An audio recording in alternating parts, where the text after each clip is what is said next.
Hi, my name is Sam Cusimano, and welcome to Electricity for Progress. Today, we will be finishing up our review of the Freeplay Zero, which is a Raspberry Pi build into a Game Boy Advanced shell. Their Kickstarter is still active, and definitely check them out. This is the version containing a Raspberry Pi Zero. And there is another version available on the Kickstarter that uses the Raspberry Pi CM3 compute module, which is significantly more powerful than the Zero and should be able to play some more advanced games and more of the MAME games.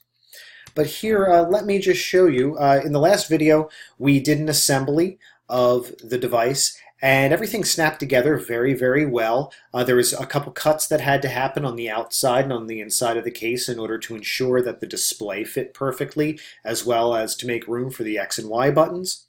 And here, let's just turn it on. What you do is you take the power button, and it's a soft touch button, so you have to hold it in for a duration in order for the entire system to boot up. So here, I'll push the button and hold it. You see the screen lights up at the backlight, and then eventually the green light, there we go, turns on. And now it should just boot right into RetroPie.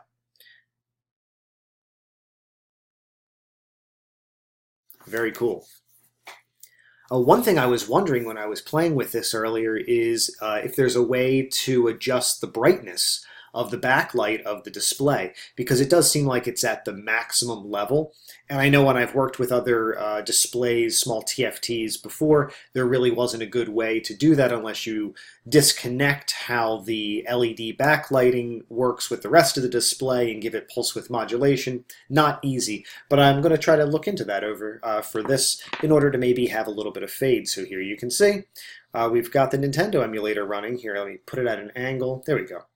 So now you can see it's not too bright, and we have RetroPie. One thing I do notice is that the theme here, the background is blown out white rather than normal black, but I think that's probably just something weird I've done trying to configure themes. Then here, let me just jump in to show you, yeah, you know, everything works pretty well. Let's just go into Arkanoid, one of my favorite games. I'm probably going to disable this splash screen that says like press the button to config. There's other ways to do config. I want to make this an easy thing that I can hand to one of my friends. Let's turn up the volume.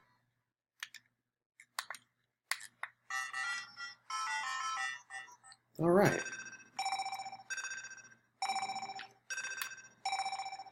Oh. So it feels like it moves a little fast, but maybe I move a little slow. The music sounds like it's exactly on point, so I can't say that the emulator is maybe running faster than I would expect. There's many ways to lose at Arkanoid. So then when you're done playing a game, in order to exit out, there's a thing called Hotkey Mode. And on previous Raspberry Pi builds, I might have... turn the volume down. On previous Raspberry Pi builds with Emulation Station and RetroPie, I would just press Select and Start to exit the emulator. But I think this is actually a really cool feature.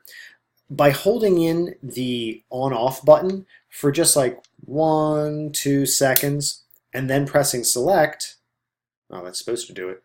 This is supposed to put us into Hotkey Mode. And Hotkey Mode will let us exit, there we go, the emulator without mistakenly exiting the game while you're playing.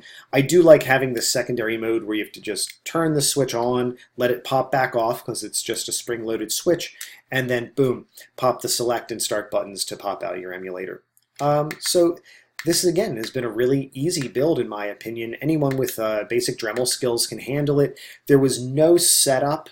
In my opinion, I just grabbed the SD card image and it worked on the first boot. I added my own legally acquired games from my personal collection, and that's what I were able to play here. So again, I highly recommend the Freeplay Zero, and I'm really excited about the Freeplay CM3. So check out Ed's Kickstarter campaign and consider supporting the Zero or the CM3. If you're a developer or a hacker, I think this is a great opportunity to get into something where you can build a device which I would consider fairly easy, but this is not a simple thing. Rolling around with a Game Boy Advance that plays all these games and it feels as light and as comfortable as the old Game Boys, I think this is really an amazing opportunity to be able to use these enclosures, and Ed's board just fits perfectly inside there. As they were saying on their Kickstarter campaign, there's lots of thoughts about the future. This is just the beginning. Kickstarter isn't just buying a product, it's investing in an organization and in people who want to build new things. This is an interesting thing that people were able to build. So check out Freeplay Tech. Check out the Freeplay 0 and the Freeplay CM3 Kickstarter, and please support them. You'll be seeing a lot more of this, and I hope to do some videos in the future when I get my CM3 from the Kickstarter campaign. I'll show you how that build goes, and I'll try to compare and contrast between the 0 and the Freeplay CM3, as well as maybe doing a couple mods on the CM3 side. So thank you very much for tuning in, and we'll see you again here on Electricity for Progress. Have a good night.